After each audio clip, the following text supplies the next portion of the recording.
Kopawi. All right, so it's a privilege to be here. First of all, I want to thank NCIC. I'm sitting, close to a doctor. I'm sitting close to my employer. Mr. Dozier also is my employer because I work as a sustainability manager for Quadloop Technologies. That's one of the companies I work for. And NCIC just blessed me last month with GYP by a wonderful foundation. I got 2 million naira grant. So if I'm speaking to you from a 10 years experience. I started in 2016. I'm 27 years old. So I believe that all of us are either age mates or you're senior or you're my senior in age. So what I want to tell you is very important because I'm speaking of young people, we got that day. Let me come down to our level. I started in 2016. I was in year 1. I went to the University of Lagos. Actually, I made up my mind. My dad wanted me to do medicine or nursing because he believed that, when you're a doctor or a nurse, they will always need you around the world, not only in Nigeria, so you could travel and make a meaning for yourself. But I was not a young girl that wanted to read so much books. I didn't like reading at all. In fact, now I had to adjust to reading because I realized that it's not just doctors or engineers that will read. Everybody has to read, right? So, but growing up, I knew myself, and that speaks to self-awareness that somebody was saying earlier, right? I just told my dad that, see, this jump thing, I wrote jump 3 times. And the third time I was 16 years old, I told my dad, see, if I don't get up to 250, let's not pursue this mercy and nonsense. We're wasting our time, let me pick something I think I like. And that's how I picked marine biology. Now, it doesn't make sense to anybody in 2016 that you pick marine biology and you are thinking you're going to be a global leader one day. Everybody's looking at you, you're just stupid. I was actually very stupid, but I didn't mind. I just wanted to do something different that everybody was not doing. Now, so writing my JAM, I got 176. If you remember JAM in 2016, where the first set of people that wrote CBT, they said they made a mistake and we're supposed to write it again, but they didn't allow us to write it again. They gave us 40 marks in addition, right? So if you calculate 176 plus 40, that's how I gained admission to the University of Lagos to study marine biology. So then I realized that there's an educational pattern in my life. So I'm a Christian and I talk about Jesus and I'm not afraid to talk about Jesus. So I know it's a big part of my story. Now, when I saw that I gained admission, I told God, I said, see, this thing you have given me, I'm going to make sure that I do something great out of it. So now in my year 1, I started volunteering with NGOs. For me, I have an NGO, by the way, the one Champion Days Foundation and Zero Plastic Straw Community. You can check us across every social media. We're going to be 5 years in October. Now, I looked at the NGO space. I said, okay, let me start volunteering my time. I had so much passion for leadership. I didn't even understand what it was. But what I did was that I just started volunteering. So, after class, in Unilag, if anybody that went to Unilag here? Unilag? Nobody, okay. So, our lecture theater in year 1, we have over 1,000 students. I'm not even joking, right? And I had to cope and still volunteer with NGOs, but I still did it anyways. I didn't come from a rich family or anything. No, sometimes I trekked to school. So when I'm giving you these stories, I'm hoping that some of you can relate. And then after year 1, year 2, I just decided out of the blue that I was going to go for student leadership. I applied to be a welfare secretary of my own faculty. I left departments. There's department though. Level. I told my seniors, I'm not doing. I want to do faculty. Even if they don't vote for it, I said, yes, I will be disgraced. I will shame the shame and be fine like that. And guess what? I ran against my senior that was in 300 level going to 400 level. That was final. They knew her better. They didn't know me. All I just did was show up. Guess what? I was the winner. And that's how I got into student leadership in year 2. And it helped me understand the NGO system better. I started learning people management. I started learning how to position myself. I started learning communication. I started learning social media management. See, I did a lot of things in school. But just know that my bedrock, right, the whole story started from University of Lagos because I believed that that was going to give me something great. And then now to final year, I decided that, okay, I've been volunteering over the years. I understand the space, kind of.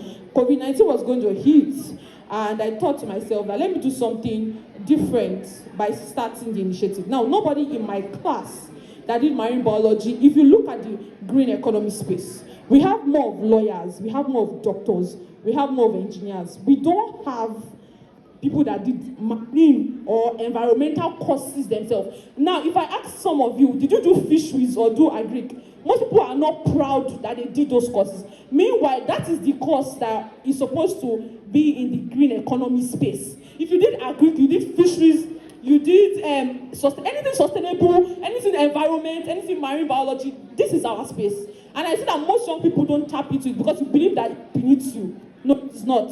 Now to me starting my NGO in final year. I started my NGO with $0. Like I'm telling you, I was a broke.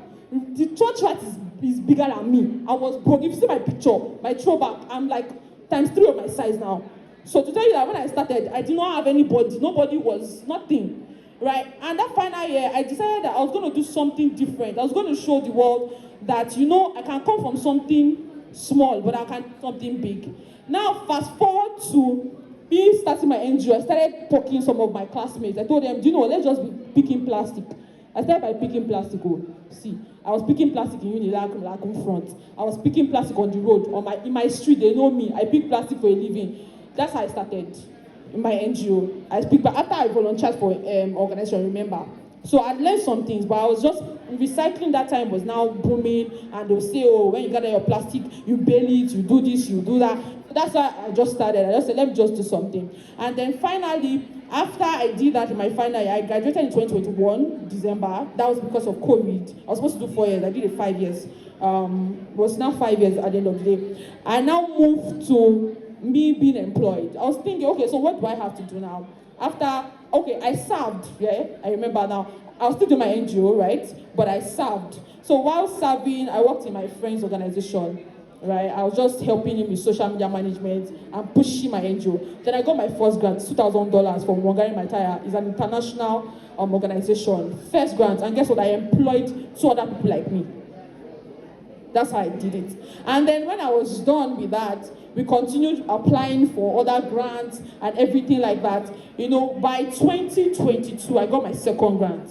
And then I think I was done with NYC 2023. Yes, I was done with NYC April 2023. And that's how, I think it was 1 year after I met Mr. Dozier.